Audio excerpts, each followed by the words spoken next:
Is it a disappointment if Nico Iamaleava plays 4 years at Tennessee?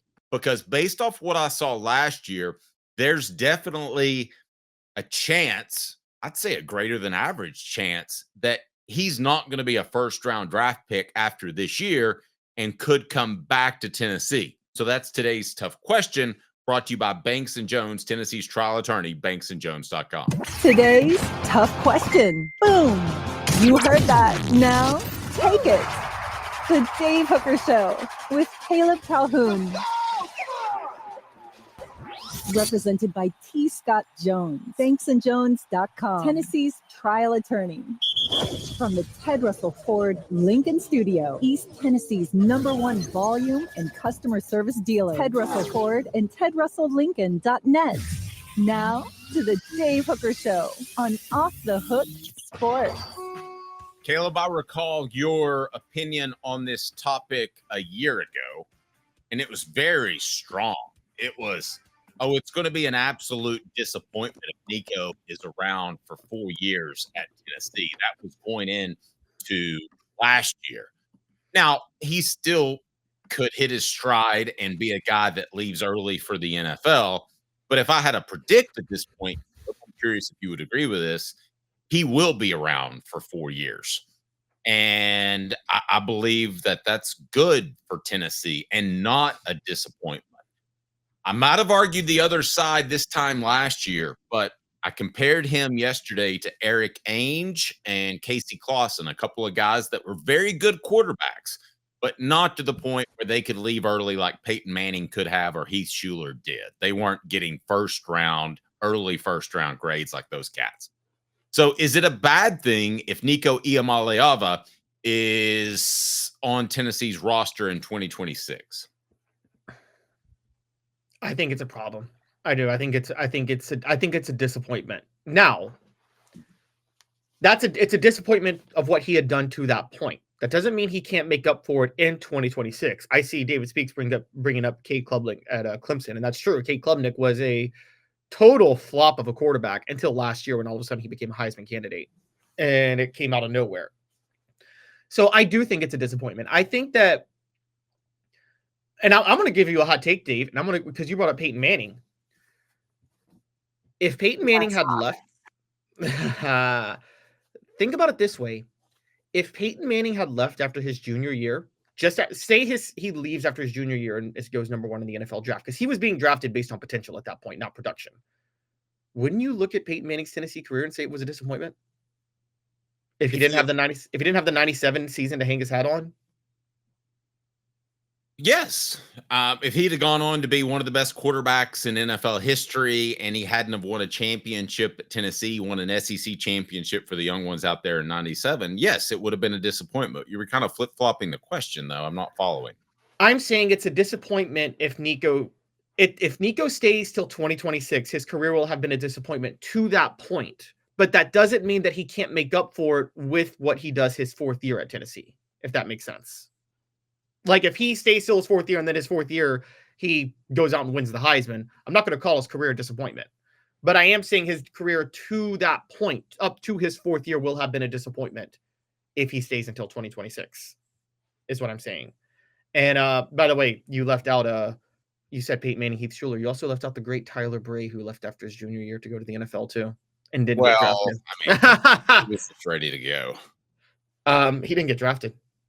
But yeah, he was just ready to be done with college. I think we would agree with that. But he was such a hard worker who really wanted to win games for Tennessee. Okay, I'm kidding, guys. Here's the thing you have to remember that's different from all those guys we've just mentioned. Okay, and it's a poll question, so go ahead and vote on that now. We would appreciate it. And there is NIL money, so it's not. And Peyton Manning was different too, in that his family had money, right? Right. So it's not as if you're talking about destitute, money under the table, could get in trouble, all this stuff, and millions of dollars in the NFL. I mean, Nico's reportedly worth what? He's being paid what by University of Tennessee advertisers, donors, whatever you want to call it. I mean, reportedly $2 million, right? A year or the whole kit and caboodle? A year. Okay.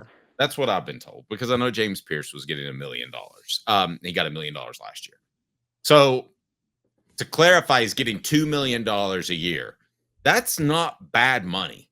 And if he comes out of the 2025 season and he's not a lock to be a top 10 pick, then you've got to come back. And I think that would be huge for Tennessee. I don't want to project too far forward because we're talking about 2025. Now, I wouldn't be surprised at all if he plays well enough to go pro after this season. I saw flashes. I don't know about you, Caleb. I saw flashes of a great quarterback. And I think the first half of the season was marred by beat up offensive tackles. It wouldn't stun me at all if he ends up balling out and he's projected as an early first rounder.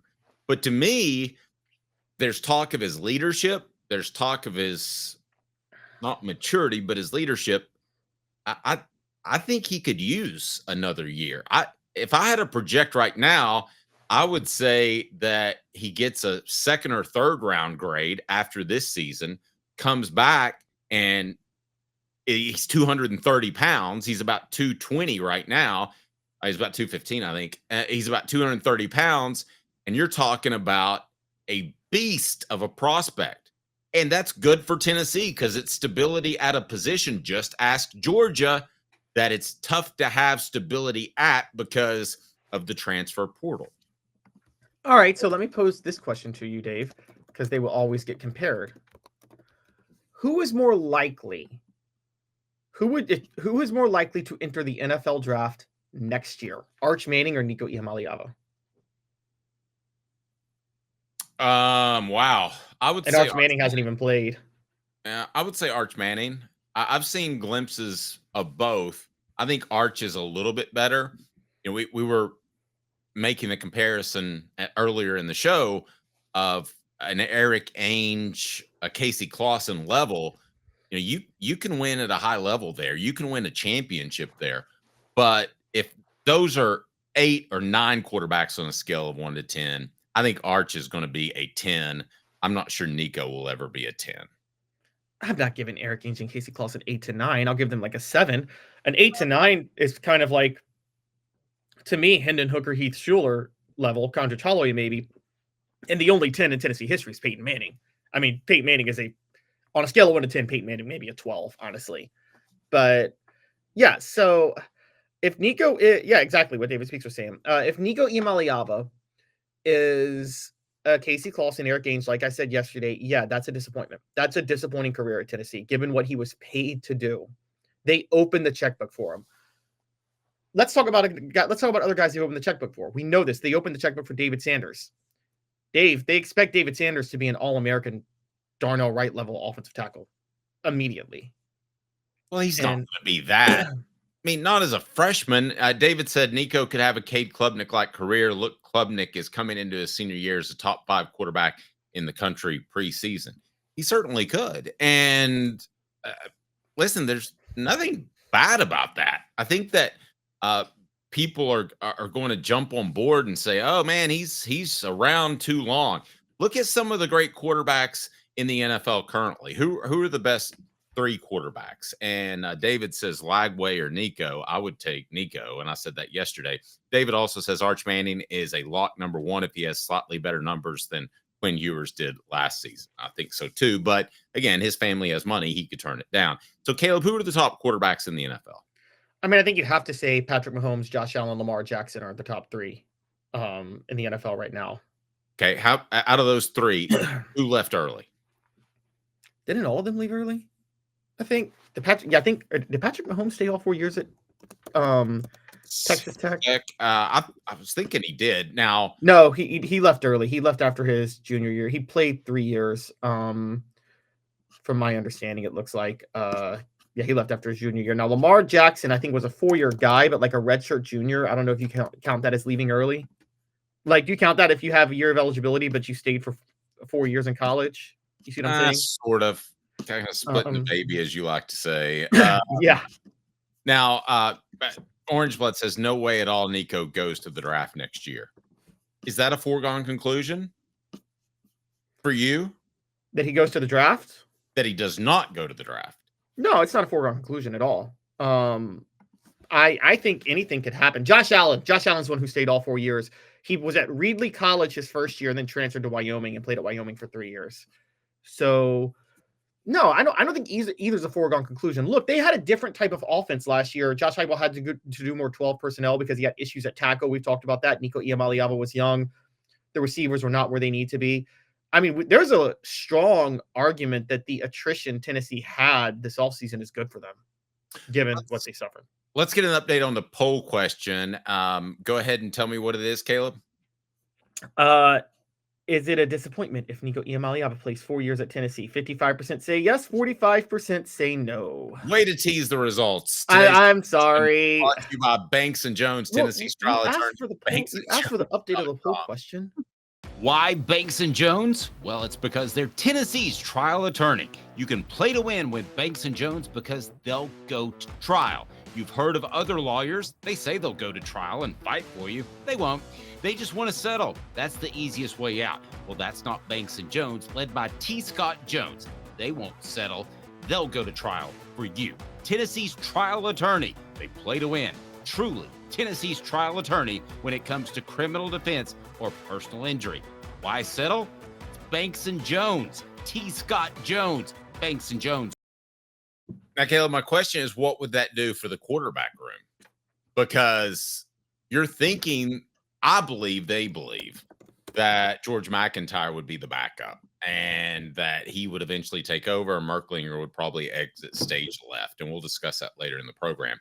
But if Nico stays an extra year, and with the transfer portal, I have trouble believing McIntyre would stay. McIntyre might stay. I mean, you think Arch Manning expected Quinn Ewers to stay an extra year? It didn't hit him. It didn't force him to hit the transfer portal. It's only 2 years. Let me ask you this. Is there a chance where McIntyre pushes Nico? I don't think Merklinger is going to push Nico. I think McIntyre has the greater ceiling, and we're going to get to that a little bit later in the program. But could there be a quarterback battle in 2026 between McIntyre and Nico? Not with Josh Heupel at the helm. Josh Heupel will never admit, even if McIntyre does push Nico, he would never admit it to himself. So, I mean, this is the guy, again, that had to see Joe Milton in game action and then watch him get hurt before he admitted to himself that Hendon Hooker was the better quarterback. No, I agree with that. I think he would stick with Nico. I think he's stubborn, and I think he would do that.